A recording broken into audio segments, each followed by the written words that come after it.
Good afternoon. Good afternoon and welcome to the OBrien Fellowship in Public Service Journalism Conference. I'm Dr. Anna Gardner. I am the chair of the Journalism Department and a faculty member here in the Diederich College of Communication. I have one small item of business before we get down to the conference. To my journalism 1964 students, if you didn't sign in, be sure to see me after the session ends so you can get credit. For all those great questions that you sent in, you will have an opportunity to ask our guests towards the end of the conference session, so be sure to pull them out. Okay, as I said, this is the opening session of the OBrien Fellowship in Public Service Journalism Conference. The OBrien Fellowship is made possible because of two very important people, Pat and Peter Frechette. They cannot be with us here today, but I would like you to meet them now.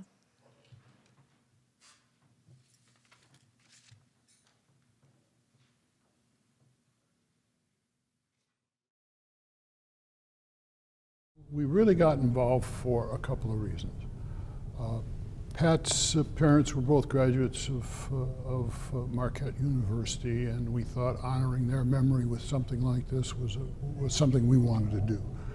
But probably more importantly, we really thought the program was innovative and exciting from the perspective that newspapers are having problems, news and how it's delivered is changing. We think that investigative journalism could use a boost, and this is a real opportunity.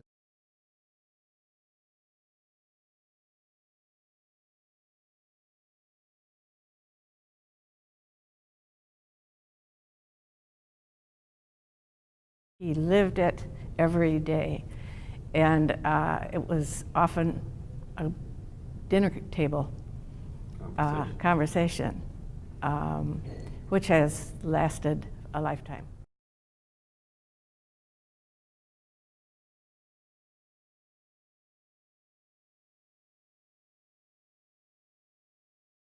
That's the very exciting thing to me in this day when college is so very, very expensive and finding a job is difficult.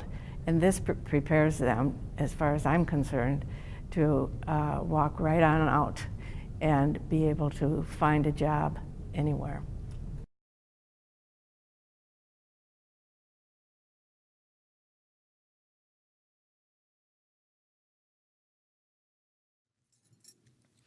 So as you see, Pat passed away a month ago, and so we're really sorry that she's not here.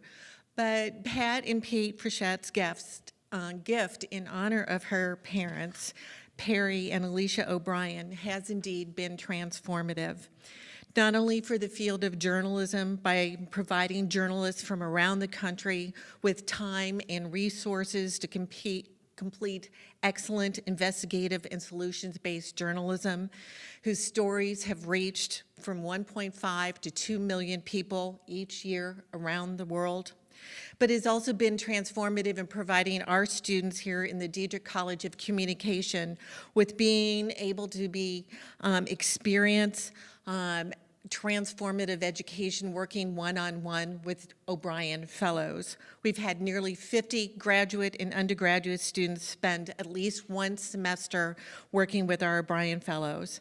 They have been exposed to what it means and the importance of doing excellent, responsible, accurate, and reliable journalism while addressing the important issues of the day. I would like to introduce you to one of those students, Elizabeth Baker, who is here today. She is a senior studying in journalism and with a major in Spanish as well. She works for the Marquette Wire and has done so since her freshman year. She's currently the opinions editor. She is also an OBrien Fellow this year, assisting Maria Perez of the Naples Daily News. And as you will soon hear, she is the author of an important research paper documenting Marquette's connection to Pulitzer Prize winners and our 5 alumni who we'll be hearing from today. Elizabeth? Thank you, Dr. Gardner.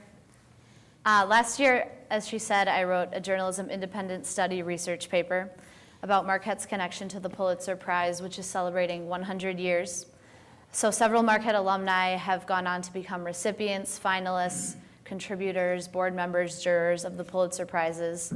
But we decided for my research paper to focus specifically on 5 of those winners: James Areddy, Jackie Banazinski, Margo Huston, George Lardner, and John Machacek.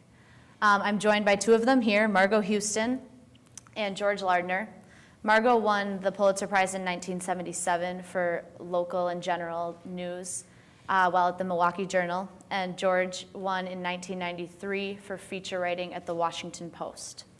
We'll hear from the other 3 also. Jackie Banazinski is currently in Romania for a journalism conference, but she's going to Skype in for the next session here. And then James Areddy is in China, where he lives, working for the Wall Street Journal. And John Machacek is in DC. He wanted to be here, but due to health issues, he couldn't make it. But they did offer words of wisdom for us through these videos that we will now watch. Hello from Shanghai. My name is James Areddy. I'm a reporter with the Wall Street Journal, and I'm also a graduate of Marquette University. I've been asked to speak with you because I was part of a team that has won the Pulitzer Prize. In 2007, a group of 7 reporters for the Wall Street Journal, all based here in China, won for a series that we called Naked Capitalism. We looked at how China's very rapid economic growth was causing all kinds of social and political strains in this country. We looked at the pollution. We looked at lead being used in toys. We looked at the expanding car market. I had a role because I did some work in Tibet, and I looked at how China was trying to revive some of its poorer parts of the country. Tibet is western part of China, and it's one of the most undeveloped parts of the country. And the government was trying to use some of the economic models that had worked so well for them in eastern China, and they were having a little trouble getting that to work in Tibet, which is a very different place than other parts of China. I was asked, how is my Marquette background relevant here? Well, I think it's been relevant, if not for this particular work itself. It's been relevant because of the humanities background that I had. You know, I learned to appreciate other parts of the world, and I learned to appreciate, I think, what's right, what's wrong. I'm able to look at stories maybe with an eye toward, you know, how would this work in the United States? And I think I've carried some of the humanities background that I picked up at Marquette in Milwaukee in all of my reporting that I've done overseas, which has been in many countries in Asia, but primarily China focused. I studied business at Marquette, and this has been a business story in China. It's an expanding economy. It's an economy that's growing very, very differently than economies in other parts of the world. And I think that, you know, things that I studied in business are certainly applicable to the way that I do reporting. How the prize has affected me? Well, that was in 2007. A number of years have gone by since then. It's a certain amount of recognition. We're very proud of our work. Many of the problems that we identified way back then have come to pass and have frankly gotten much worse, but they've also risen on the international agenda. They've risen on China's own agenda in terms of things that they need to address. These are things that I think we were a little ahead of our time. So I think as a group of us, we're really proud of the work that we've done.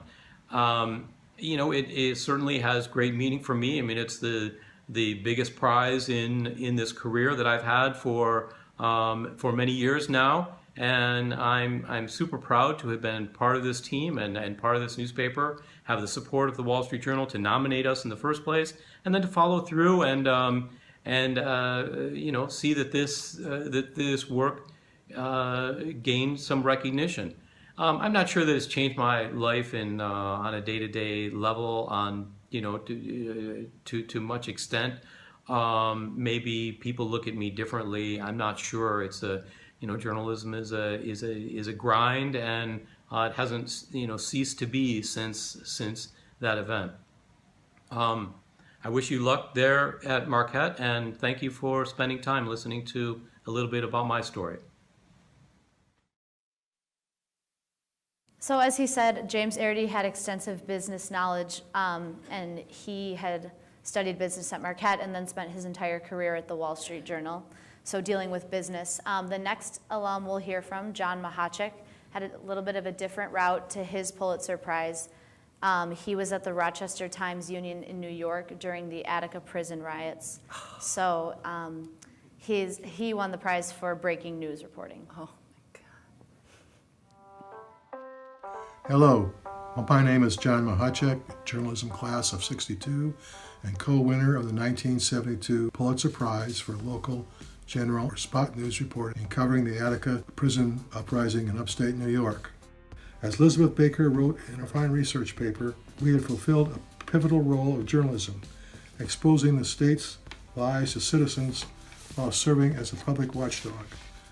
Times-Union managing editor, the late John Doherty, said he was told by members of the Pulitzer judging committee that our work was chosen because it was clear and accurate reporting on deadline and relied only on named sources and couldn't be challenged. The Attica story retaught the lessons I first learned at Marquette about diligent fact-checking and giving careful and consideration to a story of the magnitude of Attica. I'd like to believe that Marquette prepared me for the moment such as Attica and other big stories in my career.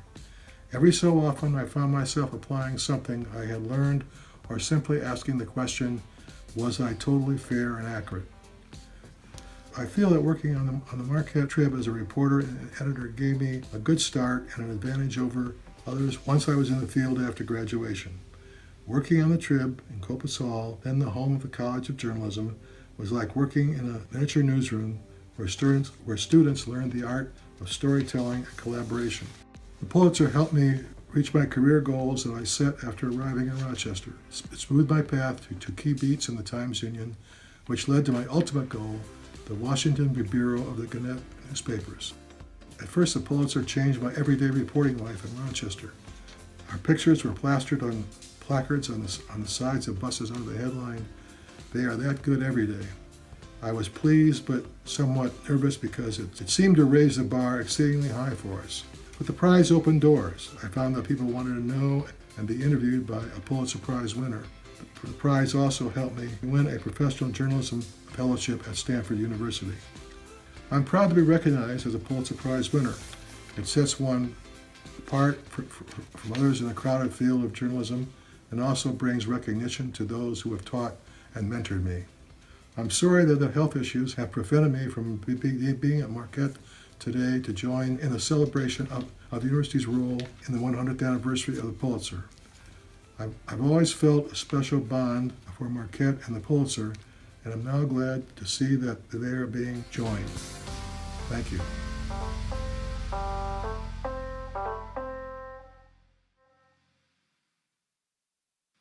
Mentioned in that video, I like how his prize was a reminder of the most basic and important functions of journalism. He was able to expose lies to the citizens, but also act as a political watchdog.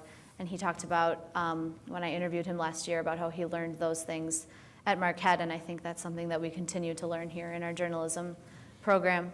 So finally, turn your attention, please, to Margo and George with me. Thank you both for being here. Margo, your prize-winning series was called I'll Never Leave My Home, Would You? That was about the aging and elderly in Milwaukee and the struggles they faced getting proper care. And George, your prize-winning story was, as the Pulitzer organization calls it, an unflinching examination of your own daughter's murder by a violent man who slipped through the criminal justice system. So I'll ask both of you, beginning with Margo, what does it mean for you to be a Pulitzer Prize winner? Oh, for me? For you. Not much. I wasn't supposed to win it. All the resources went to a male reporter because this was in the days when this whole room would be filled with men and boys, and maybe that table for women. And so they spent tens of thousands of dollars on sending a reporter to uncover strip mining of coal in Montana. But apparently that didn't turn on the Pulitzer judges and juries. And my story, where at a time when there were a lot of criticism of nursing homes and a lot of finding of abuse and neglect in these nursing homes, what I was asked to do is look at alternatives to nursing homes. And what I found in my investigation was the most scathing information and lives that I would not have imagined existed in the 70s, and they, I'm sure, still exist now in 2016. But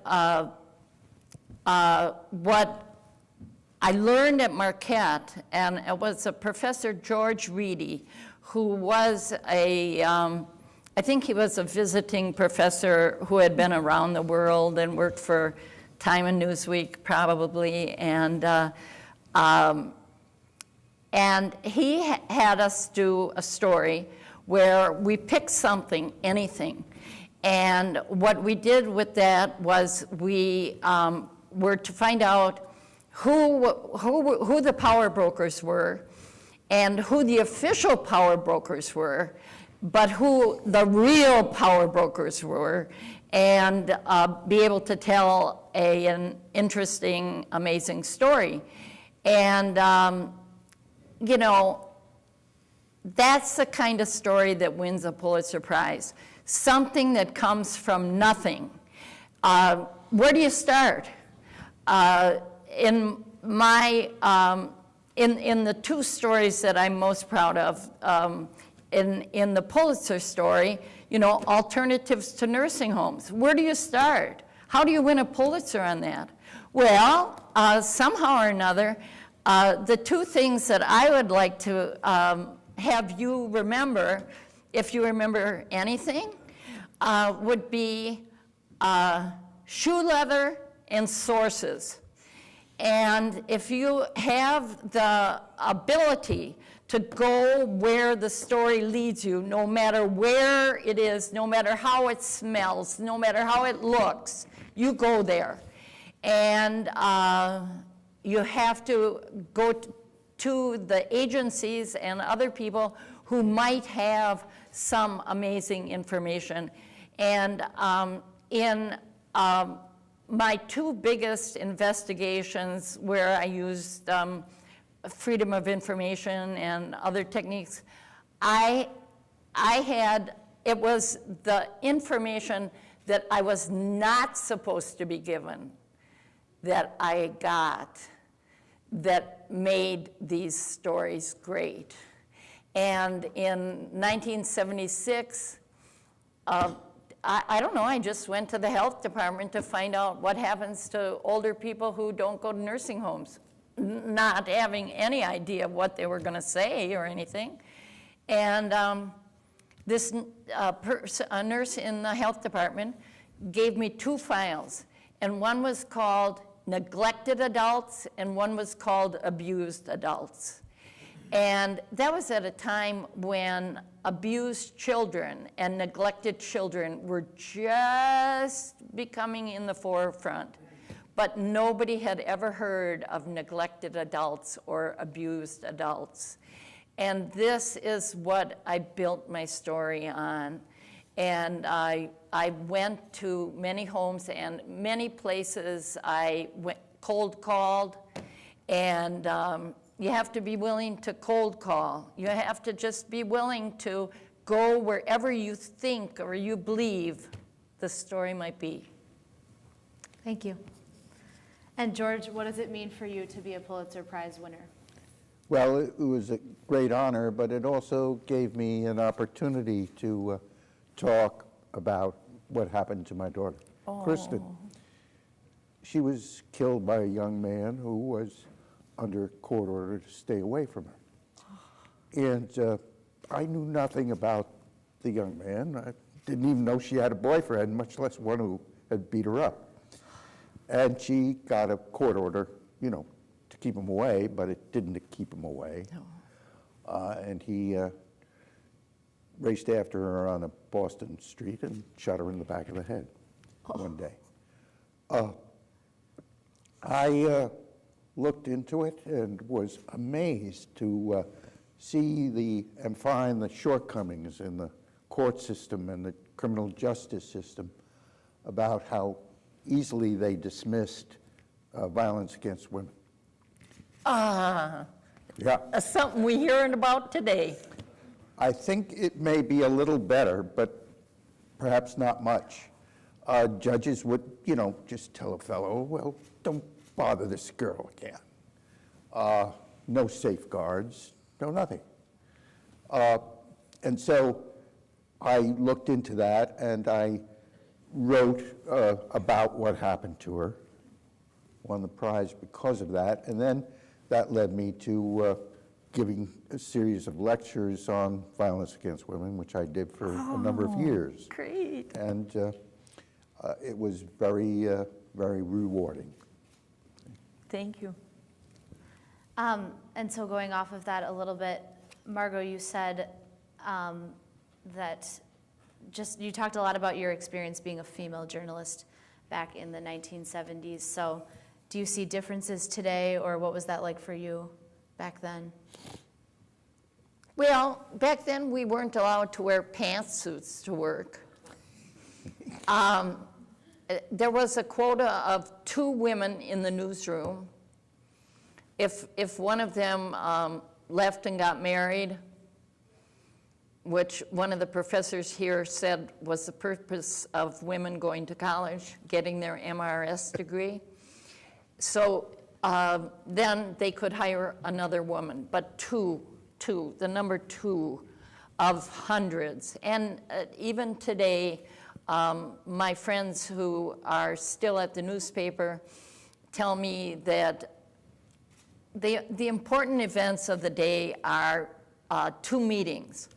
And the people who trail along and go into these meetings are primarily men, just as they were when I first walked into the newsroom. And it's like I look out here and there's every color of dress and person, and the only white are the tablecloths. Well, in the newsroom, it was a sea of white shirts.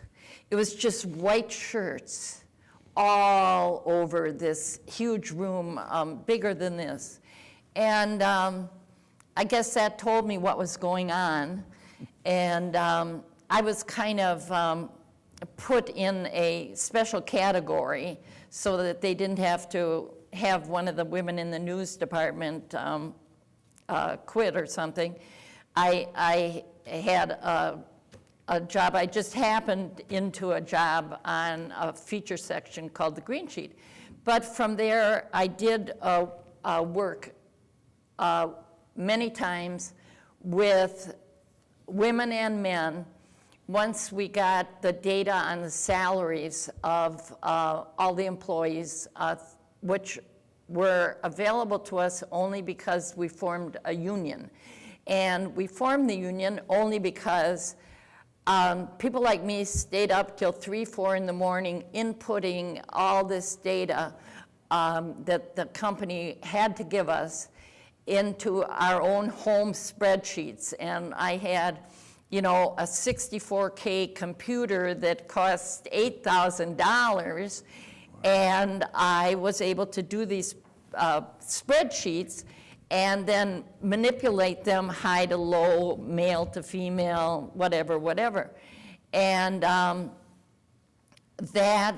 when those numbers came out and the discrepancy between some of the best and most reliable women reporters and some of the worst male reporters who made more than these women that were counted on. And so Milwaukee Magazine picked it up, and one of the men who was one of the highest winners, I don't know if I should say this, he said, it's like they're showing my privates. It was just his salary, and it was open record to the union. Well, they tried to close that loophole, but let's say they never really closed it, because we did this 3 or 4 times over, say, 25 years. And in that time, every time we did it, they did a re-examination of the salaries, and people got raises.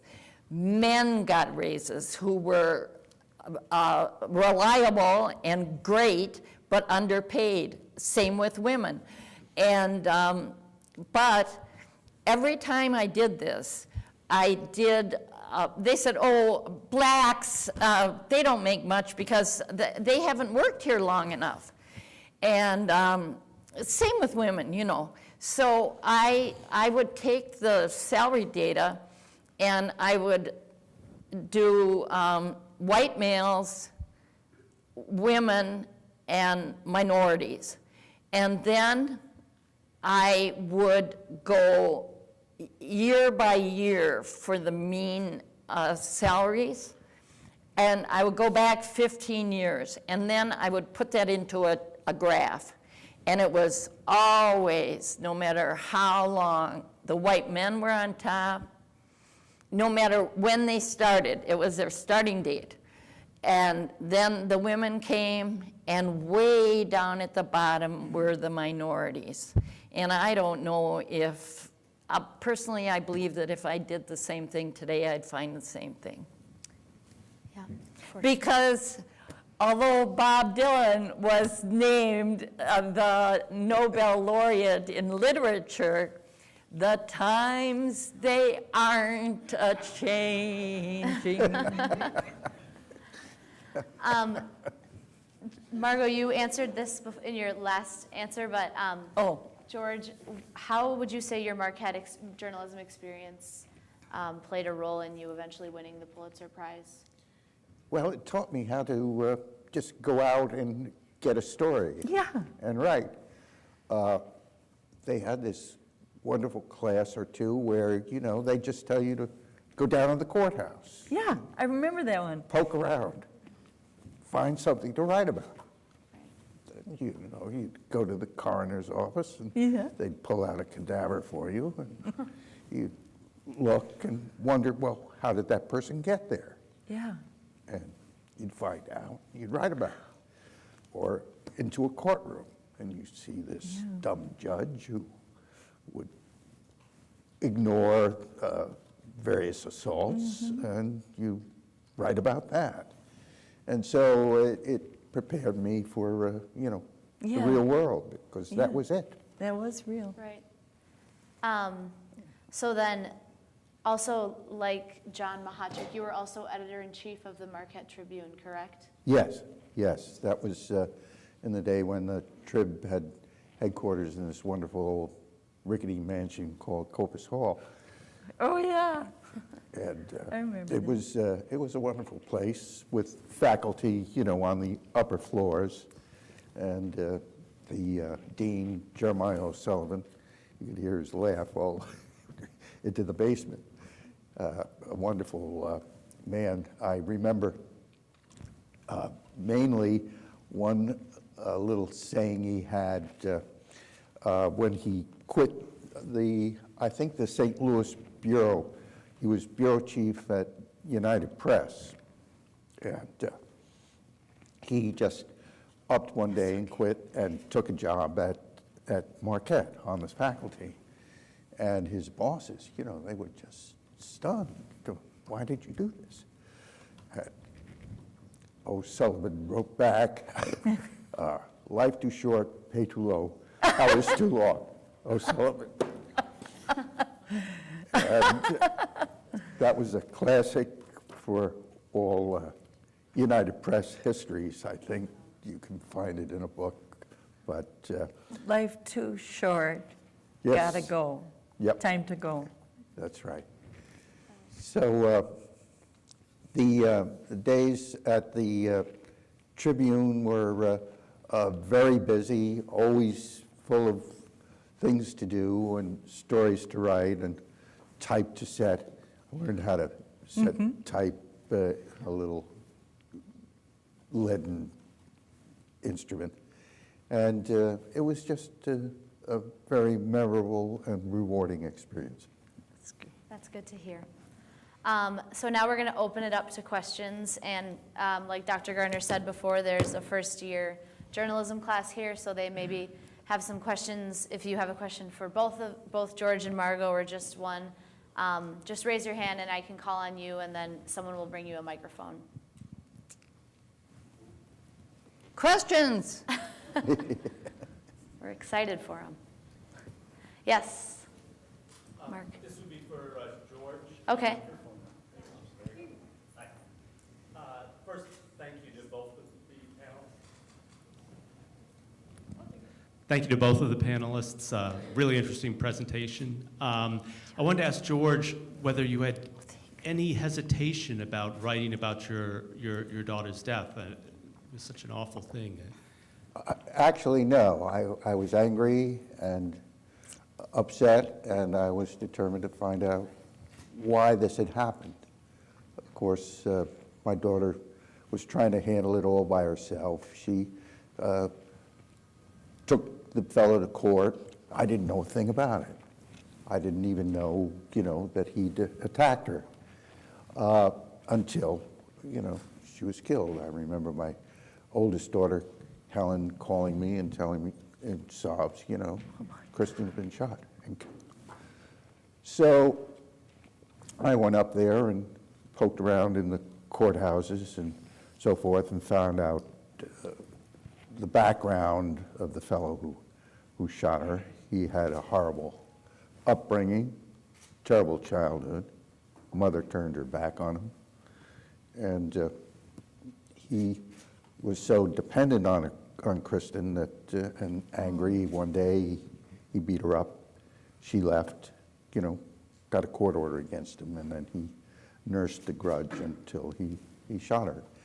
A thing that I discovered is and was all too common in relationships like that.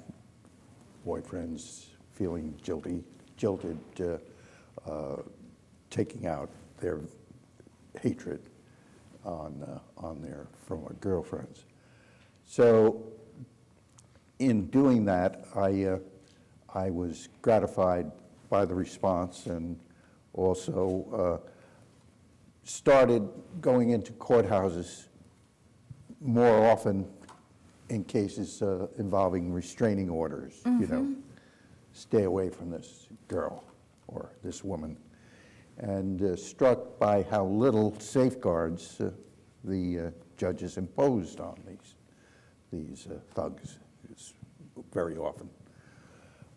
So I wrote about that and kept talking about that, and got good responses all around the country. Wow. And I forgot to mention earlier, but George, you extended your work into a book called The Stocking of Kristen, also with the full investigation. Yes, that's right. It was the same title that it had on in the Post. Right, it's the feature piece. Yeah. Oh, can I say something? Sure. I forgot to tell you that my Pulitzer series, what was so gratifying to me about that was at the time, Medicaid money was only used for poor people to go to nursing homes. And there was no way to allow the person to stay in their own home, receive a modicum of care, and have it paid by Medicare, a poor person. And so, or is that Medicaid? Medicaid. Medicaid, I'm sorry, Medicaid. And so after that, Wisconsin, through my series, got a waiver to use Medicaid money for poor people to stay in their own home in a project which is still going on today. But what happened is it was open to all the states. And now every state can use Medicaid money to help poor people stay in their homes. You know, maybe their family is there and can do some stuff, and then they do the rest, and saves the taxpayer money, saves everybody heart problems, difficult problems of either having to put the grandma in the nursing home or keep her tied to a chair all day in her own home. I found that, for example, on one of my cold calls. I should say, too, that in thinking back on it, the work I did, I think, helped fuel legislation at the federal level as well as state levels. When Kristen was killed, not many states, hardly any, had laws violence against women. Now every state does. Doesn't that make you feel? And the Federal Violence Against Women Act was also passed after Kristen was killed. Joe Biden helped. All right. There's a question from the audience. Yes. Hi, this is a question for George. Given the great amount of evidence that you found of neglect, like from the justice system on your daughter's case, was there ever a point that you considered giving up writing it, like you were just so angry because you found all this neglect, and did that make it harder to do the case justice, like in your writing, because of how passionate you were about it? No, I never considered giving up. Just made me more determined to expose the shortcomings that I found and write about it and talk about it. And I think it helped in a lot of states. Fuel your fire. Yes. Is there another question? Yes. Okay. My question is for Margo. How have the resources changed after you won the Pulitzer? Because you were saying about how most of the resources went to a different story. Did that change after you won the award? No. Actually, the problem was because I wasn't, according to this male newsroom and this male person who had a lot of influence, he was supposed to win it. And can you imagine this? Finally, several days after I won the Pulitzer, they decided, oh, maybe we should have a little party at the press club for Margo. And several days later, and so they planned that. And the managing editor told this amazing story, and he said, many of you men came into my office to apply for a job, and I just knew you could win a Pulitzer for our paper. I just knew it. But then this little girl comes in, and the last thing that came to my mind was that she could ever win a Pulitzer.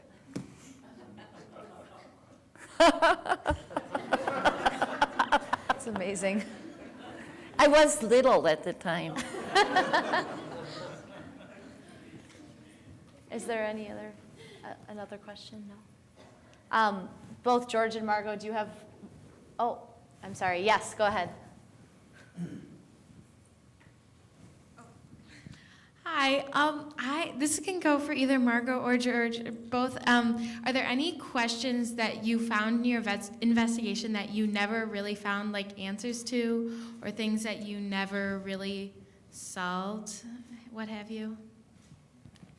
Well, the problem, I think, still exists. How do you make the justice system responsive to violence against women in a way that that really deals with the problem? I can't count the number of restraining order hearings that I went to in D.C.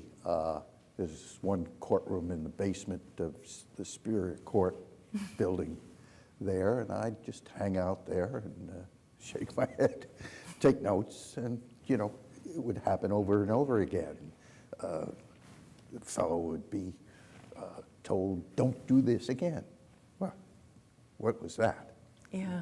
It accomplished nothing. And so I was always determined to keep trying and to keep writing about it, but and laws did change. I think maybe the situation is a little better, but I'm not sure. Oh, I might say something. What was the question again?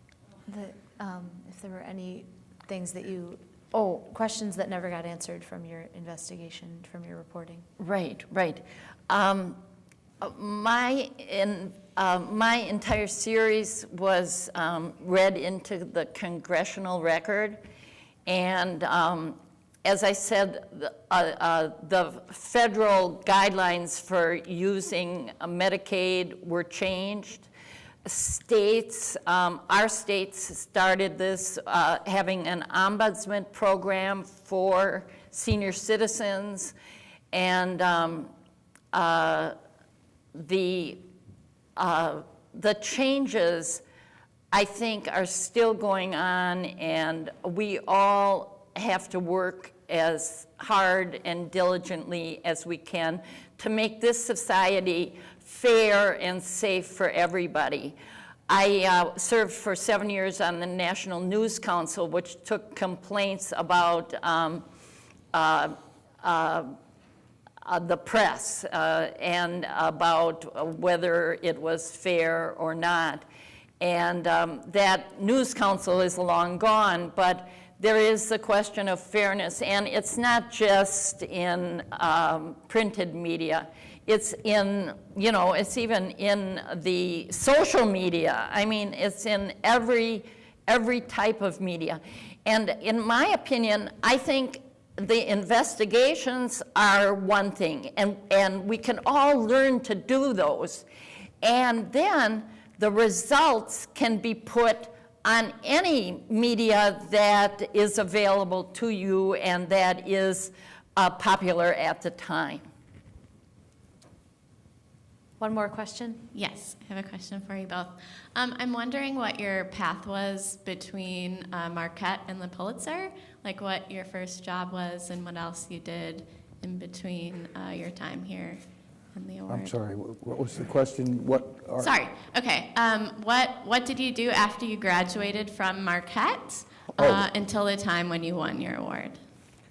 Well, I looked around for a job and got one in Worcester, Massachusetts, as a reporter there, and did okay. And one day, but it's cold. It gets cold in Worcester.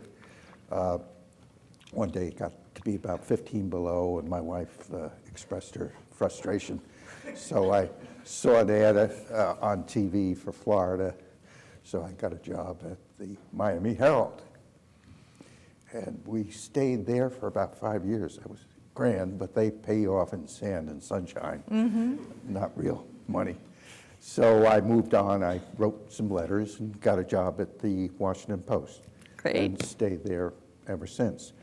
I was on the local staff for a while, then did okay, pretty good, actually, and got a daily column. But it was 5 days a week. Writing a column 5 days a week is not easy. No. So I switched over to the national staff, did investigative reporting, and stayed with that until I retired. And for you, Margo? Oh, I started work at Marquette University. They used to have a university press here, and at that time, I was hired as it was called the editor of the university press. It really wasn't a big deal job. It was putting out brochures and that kind of thing. And they had an actual press. And I was going to bring an example of how, now everything is digital. But I was going to bring an example of the metal that we used to use to make the newspaper. And then I worked there a year and a half. I went to the Sentinel and applied for a job, and they said, go and apply at the Waukesha Freeman. So I went to the Waukesha Freeman. Waukesha is about 30 miles, 20 miles out. And since I was born in Waukesha, and they knew the exact house that I was born in, and that where I lived in, and it was the old Powers place with the well, with the wonderful spring in the yard, and you're hired. I did not know where to begin. I mean, I really, at the beginning, I did not have my running shoes on. And I had a lot of blank pages to fill every week. And so I kept that job for a couple of years, and then I stopped at the Milwaukee Journal one day, and I knew the employer management, the employee management office, and I stopped in there, and it just turned out that this one person on the green sheet had quit the day before, and they really needed somebody to come in and work it. And since I knew this guy, because I had a job while I was here at Marquette, I worked on Saturdays in the advertising department, or circulation department. And so this guy knew I was reliable, and I was hired. I came in for one more interview, and I was hired, and that was that. All right, unfortunately, we don't have any more time for questions, but thanks everyone for your questions, and thank you all for being here. Thank you especially to Margo and George for being here. And thank you. Thank you.